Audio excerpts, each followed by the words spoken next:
ಮತ್ತೆ school madam, ಯಾವ ಸ್ಕೂಲಲ್ಲಿ ಮೇಡಮ್ ಕ್ವಾಲಿಟಿ ಎಜುಕೇಶನ್ ಕೊಡ್ತಾ ಇದ್ದಾರೆ? ದುಡ್ಡಿರೋರು ಹೋಗ್ಬಿಟ್ಟು ಒಳ್ಳೆ ಸ್ಕೂಲಲ್ಲಿ ಅಡ್ಮಿಷನ್ ತಗೊಂತಾರೆ. ಯಾರ ಹತ್ರ ದುಡ್ಡು ಇಲ್ಲ ಅವರು ಯಾವ ಕ್ವಾಲಿಟಿ ಎಜುಕೇಶನ್ ಸಿಗಲಿಲ್ಲ ಅಂದ್ರೆ ಅವ್ರು ಏನ್ ಮಾಡ್ತಾರೆ ಹೇಳಿ?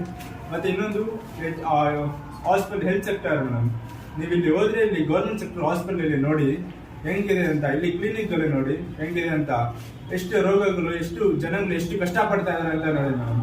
ಇದೆಲ್ಲ ಇದು ಬದಲಾವಣೆ ಆಗ್ಬೇಕು ಅಂತ ಒಂದು ಉದ್ದೇಶದಿಂದ ಈ ಎಲೆಕ್ಷನ್ ಕಂಟೆಸ್ಟ್ ಮಾಡ್ತಾ ಇದ್ದಾರೆ ಮೇಡಮ್. ಮತ್ತೆ ಯುವಕರಿಗೆ ಮೇಡಮ್, ಇವಾಗ youth progress, youth India is A Young nation madam. ಈ ಯಂಗ್ ನೇಷನ್ ಯೂತ್ ಅನ್ನ ಕ್ಲೀನಾಗಿ, ಈ ಪೊಟೆನ್ಶಿಯಲ್ ಅನ್ನ ನಾವು ಕ್ಲೀನಾಗಿ ರಿಯಲೈಸ್ ಮಾಡಬೇಕು ಅಂತ ಒಂದು ಇದೆ ಮೇಡಮ್. ಆದ್ರೆ ಈ ಪೊಟೆನ್ಶಿಯಲ್ ನಾವು ಇನ್ನ ಕ್ಲೀನಾಗಿ ರಿಯಲೈಸ್ ಮಾಡ್ತಾ ಇಲ್ಲ ಮೇಡಮ್. ಇವಾಗ ಯುವಕರು ಸ್ಕೂಲ್ ಮತ್ತೆ ಕಾಲೇಜ್ ಮುಗಿದು ಕೆಲ್ಸಕ್ಕೆ ಹೋದ ತಕ್ಷಣ ಅವಾಗ ಅವ್ರಿಗೆ ಸರಿಯಾದ ಒಂದು ಎಂಪ್ಲಾಯ್ಮೆಂಟ್ ಸಿಗ್ತಾ ಇಲ್ಲ. ಇವಾಗ ಸ್ವಿಗ್ಗಿ ಇಲ್ಲಾಂದ್ರೆ ಝೊಮ್ಯಾಟೊ ಆ ತರ ನಾವು